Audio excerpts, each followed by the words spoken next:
Okay, hello everybody. I hope you're fine.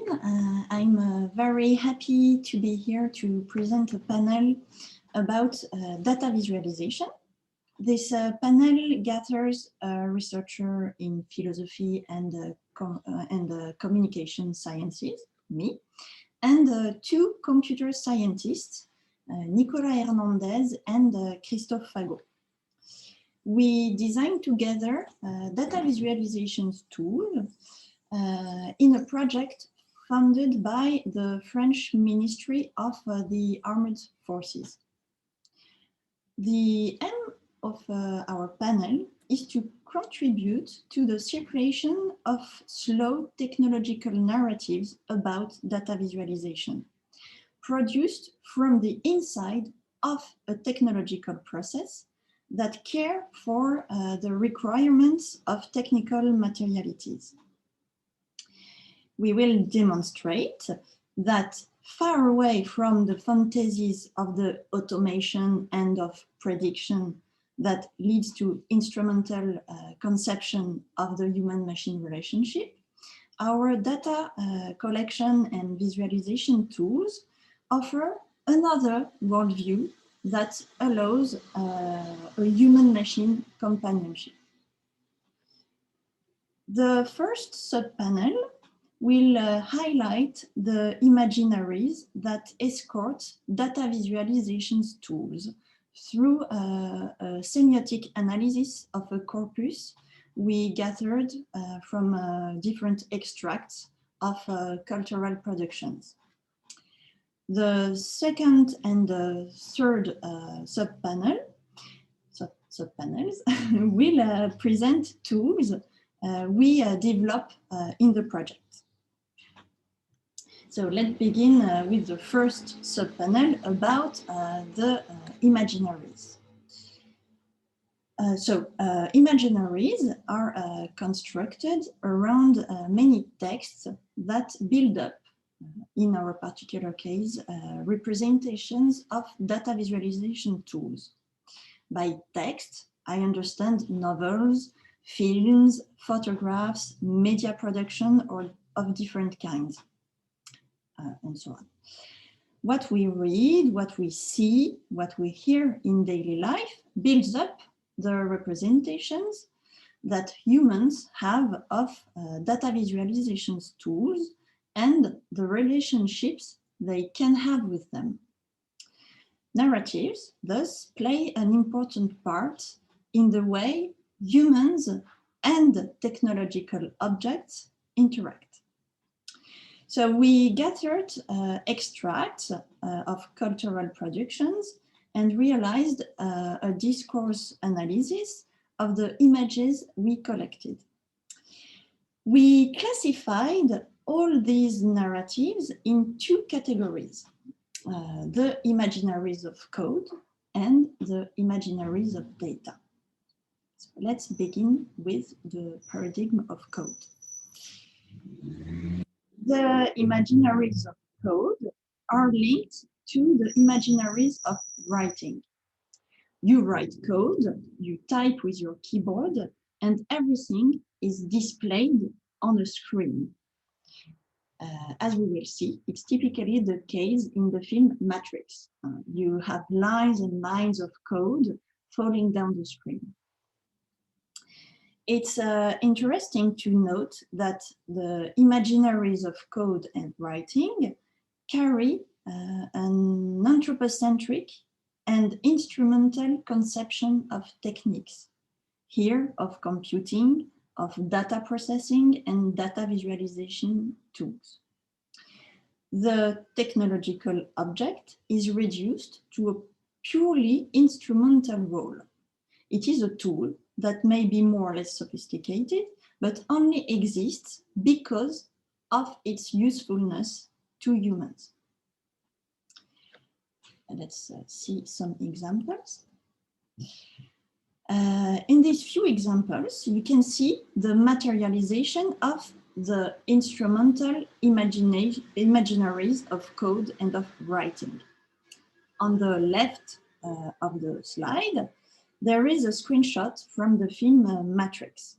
Lines of codes are falling down the screen. Through code, the coder can bring skills to the characters who move in a virtual world. Everything the coder types is immediately materialized in the virtual world. In a certain way, through computing, mankind has the power of creation. Just below the extracts from Matrix, you can see a screenshot from the film The Social Network, where you can see Mark Zuckerberg's friend who is writing an algorithm. It's the ranking algorithm of the girls of the campus. And this algorithm is first written, and then it will be coded, and it will give birth to the huge platform we know as Facebook. Here again, code is a writing process that is immediately executed. On the right of the slide, you can see extracts from the film Die Hard 4, where hackers want to take control of a gas network in order to create an explosion. You can see also an extract of the series, French series called The Bureau des Légendes, where a security agent undercover tries to hack the information system of a French hospital. In both cases, Bureau des Légendes and Die Hard 4, their writings are leading to concrete actions in the world. You write, and then code is executed, and then you have an explosion. Okay, you write, something is happening. In these imaginaries, there is a focus on code, on writing, and on the screen. This focus leads to the temptation to establish a linear causal chain between code, execution, interface display, and the world event. In a certain way, imaginaries of code lead to the imaginaries of the world made flesh. In the imaginaries of data, there are no more screens, but 3D manipulation. Writing is replaced by pixels, but very strange kind of pixels. I call them wavy pixels. I will show you in 1 second. And you can you are no more scrolling. Lines of code will go down the screen. No more scrolling, but the effect is the one of zooming. You zoom. And the great power given by techniques is no more word made flesh, but it's omniscience. Okay, here on the left of the slide, you can see extracts from the film Avatar. And just down Avatar, you have an extract from Iron Man. Here, in both cases, data is shown in a holographic way. You can touch it, you can zoom, you can manipulate it. No more flat screens, but the same relationship between humans and techniques. Technique is made invisible. It reacts immediately. There is no bugs and no processes. You put your arm in the holographic things, and everything is perfectly working and immediately working. Technique here only exists in order to enhance humans' abilities.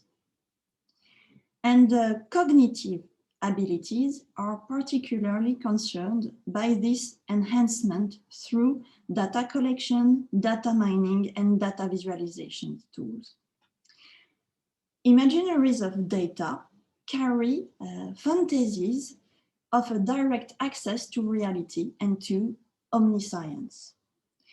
It is materialized in discourses that use the wavy pixel, often on a black background, giving the impression of being in space, watching the Earth from space, reinforcing a demiurgic feeling of omniscience. Mankind here is overlooking the world, thanks to technical objects that are reduced to a mere instrumental role. You can see those discourses in the images of the middle of the screen, taken from the film Snowden and from The Dark Knight. The last image I want to present is an extract from a documentary about Palantir. Okay, so it's the picture at the top of my slide. Yes, just near my image. Palantir is an American software company specialized in big data analytics. And you may know that French intelligence used Palantir technologies. In this documentary, you see a reference to The Lord of the Rings and to Sauron's Eye. Sauron's Eye can detect exactly where the ring is in the Earth. You just have to look through Sauron's Eye and you can see where the ring is. The comparison of Palantir to Sauron's Eye spread this idea of omniscience through visualization tools and through data visualization tools. Palantir is like Sauron's Eye. Okay, I will just stop here this little sightseeing tour around the imaginaries that go with data visualization tools, and that can be classified in two categories: the imaginaries of code and the imaginaries of data. Both spread an anthropocentric conception of technique by considering it through instrumental lenses. Technical objects here don't matter. They are just useful in enhancing human abilities. We think that these anthropocentric imaginaries are locking imaginaries. They close possibilities. The instrumental conception of technology spread an enslaving scheme that cannot be liberating. Humans use tools, but do not meet technological materiality halfway. Humans thus stay stuck in their world, in their way of thinking. And we will now argue that, on the contrary, by making technical materiality matter, we can open up imaginaries.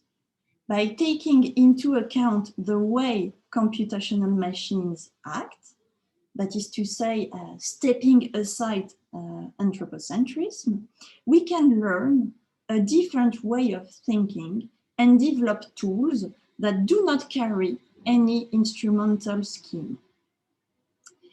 To say it another way, by making technical materiality matter, we can open up a technological imaginary.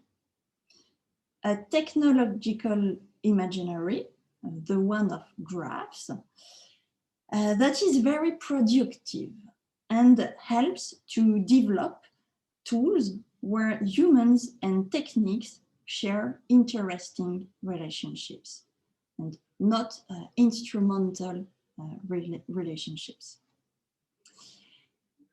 That's the reason why I call this slide From Anthropocentric Imaginaries of Code and of Data to Technological Imaginaries of Graphs. And I'll show some little representations of graphs.